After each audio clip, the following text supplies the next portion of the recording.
Hello everyone, welcome. I'm Mark Thompson, Phil Lowe. We're here to talk about Future-Proof Facilitation, which is a program that we've built here at Holos over the last few months. And we have our first live version coming up in September. We thought it might be a good idea to pass on a few hints and tips about why we've made it and what it might do for you in this recording. So Phil, hello. Hi, Mark. Tell us about Future-Proof Facilitation. What's going on with this? Well, first of all, you may have noticed, facilitators, that over the last 18 months, we've had a COVID-influenced kind of change in the way that a lot of us work. We've been pulled more into the virtual domain. That's brought a lot of challenges. It's brought some nice surprises too, and maybe there's some aspects of your practice that you prefer, but there's probably a lot that you're tearing your hair out over. So that's one reason to have a workshop now, or a series of workshops looking at where your facilitation needs to be strengthened. But that's only the kind of presenting problem, if you like, because underneath that, there's a whole shift going on at the moment into what a lot of people are calling a post-conventional world. This is where facilitators increasingly are finding themselves dealing with situations with greater uncertainty, with leaders who don't really know where they're going and where they want their teams to go, for example, and a lot of things making big demands on our practice. What we want is for you to feel much more comfortable and engaged with the idea of being a facilitator in a post-conventional world. So do you need a whole bunch of experience to be on this program? Is it for facilitators who have quite a lot of experience, perhaps in the conventional sense?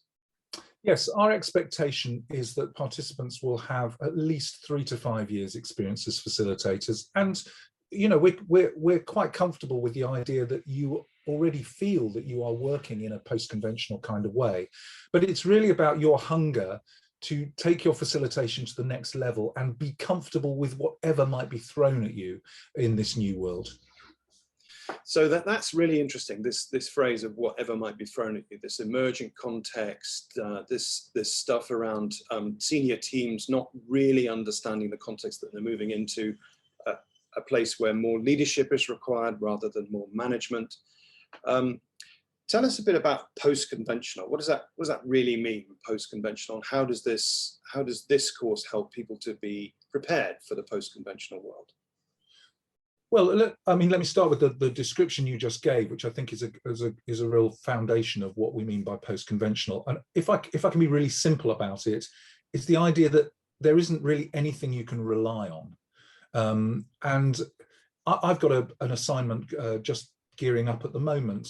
I've got a leader of a team whose brief to me seems to change every time I talk to him. Who, when I come back with a design, he starts talking about stuff that he seems to think that I would have known. Within his leadership, I know through talking to team members that the same thing is happening within the team. So lots of uncertainty, lots of hunger for something to happen, if only we knew quite what it was. And one of the phrases that we've used on our website about it is the idea that we're all building the plane as we fly it. And that includes the facilitator, because you as a facilitator come into that system and you feel the uncertainty as much as everybody else. And yet you are required to look like you know exactly what's going on. Right, exactly, yeah. And this context throwing up a hell of a lot more emotion. So people don't quite know which direction they're facing. Therefore, they feel a bit less secure about that. There perhaps might not be enough psychological safety in the team. So how have we picked up on this aspect in particular in the program and developed that as part of future proofing? Yes, well, we've got a whole piece in one of our modules that looks at you as a facilitator engaging with this kind of system and the kind of triggers that you might be experiencing. So the emotions that you are feeling and what to do with those, at the same time as some of your participants in a workshop you're running may well be being triggered themselves and be displaying certain emotions, and what can you do with those? And we really zero in on the need to be present in the moment, and keep yourself just alert to whatever's coming up. So we have a whole section that looks at that aspect, but we also pick up on some aspects which sound like they're very conventional in terms of facilitation. So contracting, opening a workshop, closing a workshop, because we want to look at how those change, and they do change a lot when you're dealing with a post-conventional setup. How do you contract with the client I just gave in my example, who's telling you each time they want to do something different? How are you going to agree what kind of role that client is going to play in your workshop, and so on? So we want to work our way through those as well.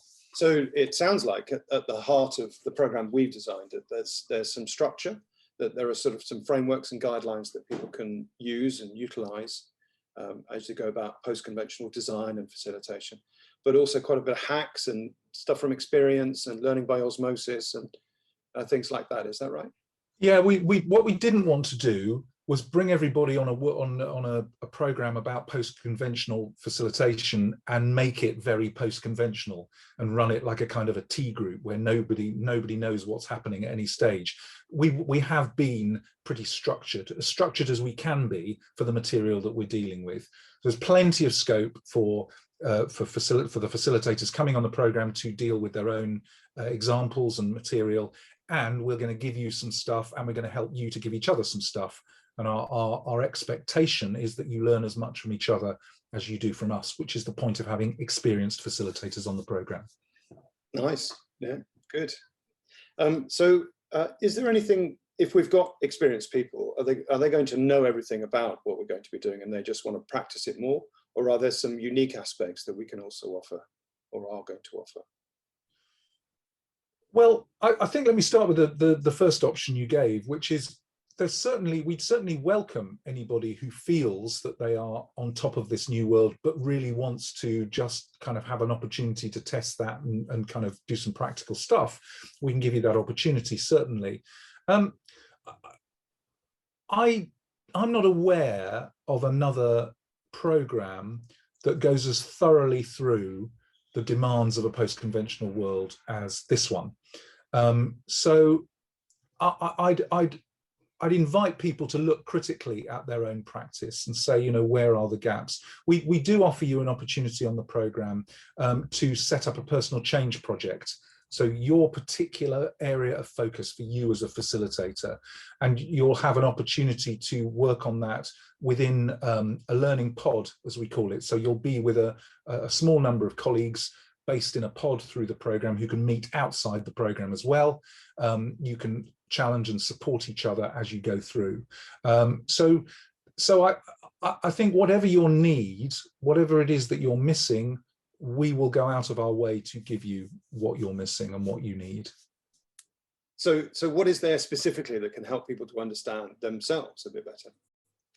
Well, we have a facilitator's 360-degree feedback instrument. And again, we're not aware of anybody else doing that in a facilitation context.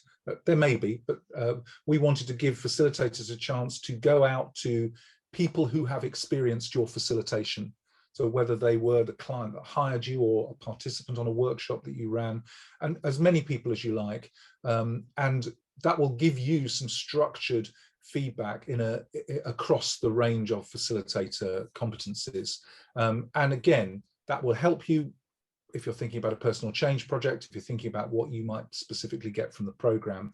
It'll give you a kind of clean slate to start with to work on your own facilitation. Love it. Yes, I'm really excited about that aspect, because as we've designed it, it actually positions the facilitator as leader, which is often a position that facilitators find themselves in now. You have to lead in a situation where the people who are used to leading an organization actually don't have some of the answers. So I'm really interested to see how that falls out. And then the other aspect, or the final aspect perhaps, that we could talk about here is one of community. So at Holos, we've been spending quite a lot of time the last 5 or 6 years trying to build a post-conventional community of practice. How would this program feed into that, do you think? Well, let me start with the learning pods that I mentioned in passing. So you will, when you come on the program, you will be, from early on, you'll be a member of a learning pod. You will have a facility to meet or the opportunity, obviously, to meet between modules as we run them. And we will be really encouraging you to keep going as a learning pod afterwards. So that's the bedrock of the idea of a community of practice, because you'll have a group of people, sorry, who understand you, who kind of get you, know what the kind of things are that you're working on, that you can use. And there's a lot of work that we're going to do in plenary. So you'll get to know, everyone on your program. We have a maximum of 18 people. I know 18 is, quite a big group for most of us, but it's manageable, and it's perfectly possible to get to know everybody within that, within those 18 people. We have a whole section of the program that is titled very simply Hacks. We'll give you the opportunity to share your top tips and best practice with each other, and learn from each other, learn from others, and build up your practice that way. And to come back to what we were saying earlier, it's intended to be practical. So the purpose of the community is partly practical, get some solutions to problems you face, but it's partly support as well, to know that you're not alone as you go into this sort of post-conventional landscape. Lovely. I mean, I'm really looking forward to working with you on it, Phil, to helping to deliver and create the first iteration of this program, but also to get to know a whole bunch of new people and to start to learn more about this context that we've begun to put a structure and a framework around. So thanks so much. Yeah, it's really exciting to work with facilitators who are really engaged in their own development and really wrestling with this. So yeah, Mark, looking forward to it likewise. And looking forward to meeting all of you who come. Yeah, just please, there's one starting very soon, so we look forward to seeing you on it.